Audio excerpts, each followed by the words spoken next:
চলে আসছে ক্লাস 5 এর আমাদের প্রশ্ন বিচিত্রা চলছিল। প্রশ্ন মানে একই চলছিল আপাতত। প্রথম প্রশ্ন, মিশ্র ভগ্নাংশ করো। মিশ্র ভগ্নাংশ মানে আমরা জানি যে পূর্ণ করতে হয়, পূর্ণ করা মানে মিশ্র ভগ্নাংশ। তাহলে এটা দশমিক আছে যেহেতু আমরা মিশ্র কি করে করব, একটা হয় দশমিক তুলে করতে পারো, দশমিক তুলবে, নিচে 100 হবে, তারপর ভাগ করবে।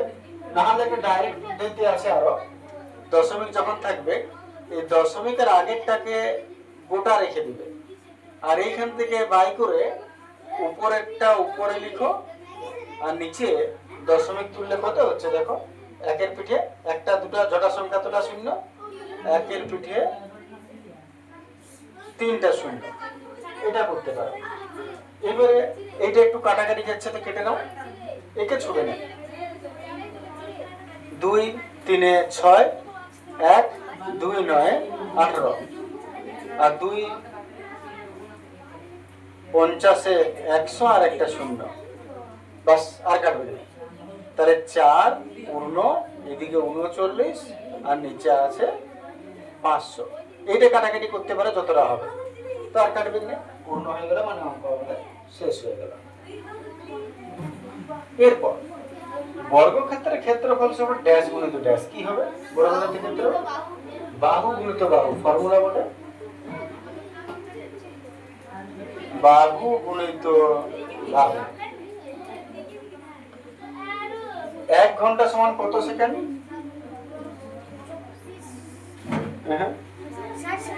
1 ঘন্টা মানে একটু বুঝিয়ে নিতে হবে, ঘন্টা থেকে সেকেন্ডে যাচ্ছ, তো নিয়ম কি, ঘন্টার থেকে ছোট হয় মিনিট, মিনিটের থেকে ছোট হয় সেকেন্ড। 1 ঘন্টা মানে 60 মিনিট, আর 1 মিনিট মানে 60 সেকেন্ড। তাহলে যদি ঘন্টা থেকে মিনিট আসতে বলে তাহলে তুমি বলবে 60 মিনিট, মিনিট থেকে যদি সেকেন্ড আসতে বলে 1 মিনিট মানে 60 সেকেন্ড। তাহলে যদি ঘন্টা থেকে সরাসরি সেকেন্ডে আসতে বলে তার মানে দুটো 60 আছে না রাস্তায়, তাহলে দুটো 60 গুণ করে যত হচ্ছে 6 6 36 আর দুটা শূন্য 3600 সেকেন্ড। হ্যাঁ, তাহলে 1 ঘন্টা সমান কত সেকেন্ড হবে? উত্তরটা হচ্ছে 3600 সেকেন্ড। কি করে হলো বুঝতে পারলে? দুটো 60 পেরিয়ে আসছিল না।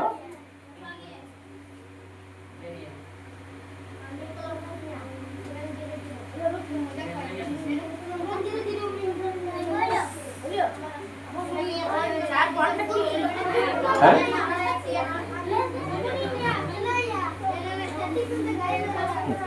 ঠিক আছে, চলো, এটা জেট প্লেন হয়ে গেল। এরপর পরের প্রশ্ন, 6.03 টাকা সমান কত টাকা কত পয়সা? কি বলবে?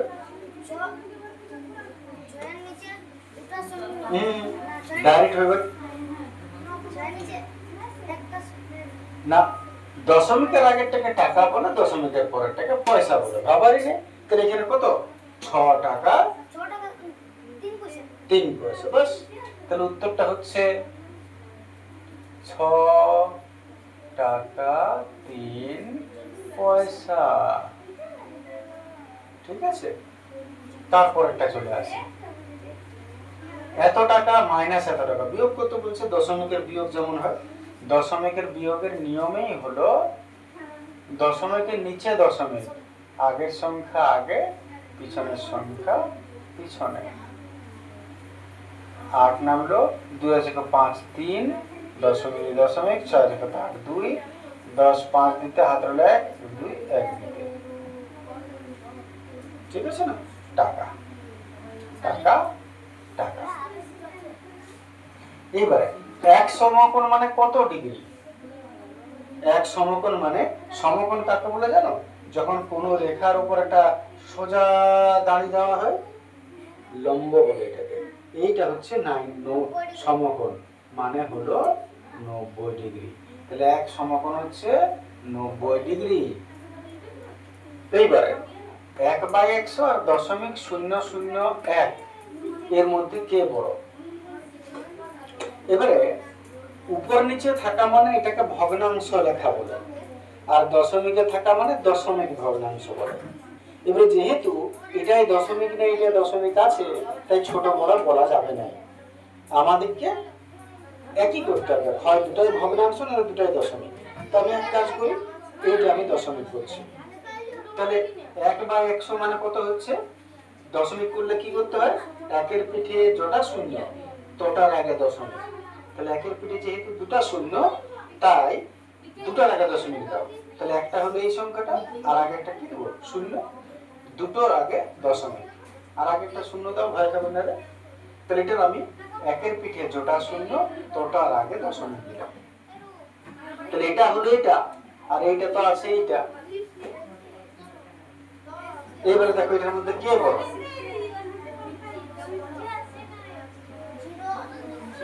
মনে করো যে দশমিকের সংখ্যাকে যদি আমাকে বড় ছোট বার করতে হয়, তাহলে দশমিকের পরের সংখ্যাগুলোকে মিলাতে হবে, একই করতে হবে।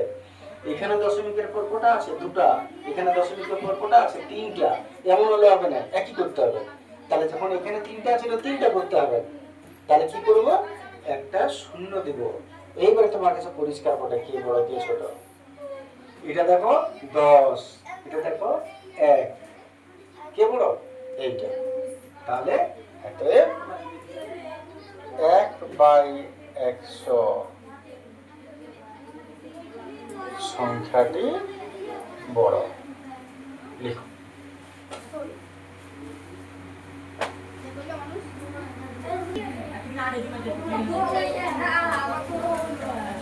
আর কয়েকটা হয়েছে দেখো। বলছে একটা আয়তাকার মাঠের দৈর্ঘ্য 30 মিটার, প্রস্থ 20 মিটার। তাহলে পরিসীমা কত? তাহলে আয়তাকার মাঠের পরিসীমা কত? আয়তাকার মাঠের পরিসীমার ফর্মুলা কি বলবে?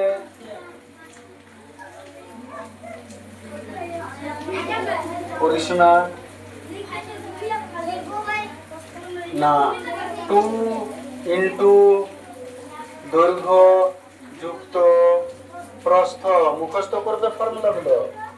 তাহলে 2 ইন্টু দৈর্ঘ্যের জায়গায় 30, প্রস্থের জায়গায় 20, যোগ করো 30 20, 50 দুগুণে 100 মিটার। চলে আসছে পরের প্রশ্ন। বাস ফর্মুলা বসাও, মান বসাও, উত্তর। 80 টাকা 8 পয়সা কত টাকা? কেমন ভাবে লিখবো? আগেই বলেছি নিশ্চয়। দশমিকের আগে টাকাগুলো বসাবে, দশমিকের পিছনে পয়সাটা বসাবে, বাস।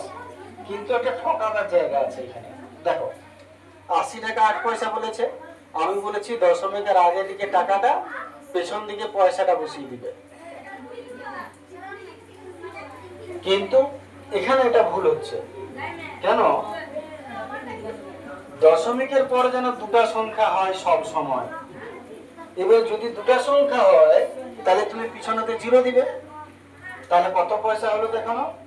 80 পয়সা ধরাচ্ছে। তাহলে 8 কি করবো? 80 কে 8 কি করে করবো? বলছে এখানে লিখলাম আমি 80, আর এখানে বলেছে 8।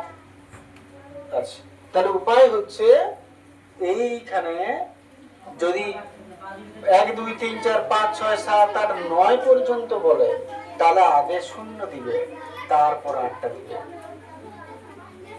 যখনই দুটা ডিজিটের বলবে 10 11 12 13, তখন ওটাই বসার কোনো সুবিধা নেই। কিন্তু একটা সংখ্যা যখন বলবে একটা ডিজিটের, তখন আগে একটা 0 দিতে হবে। এইবারে পড়ে দেখো 80 টাকা 8 পয়সা। হ্যাঁ, 0 দিতে হবে, আগে 0 তবে সংখ্যা। যদি দুটো থাকে তাহলে নয়। যেমন মনে করো বললো 12 পয়সা, তাহলে কি লিখবে? 18 80.12 পড়লেও ঠিক, 80 টাকা 12 পয়সা।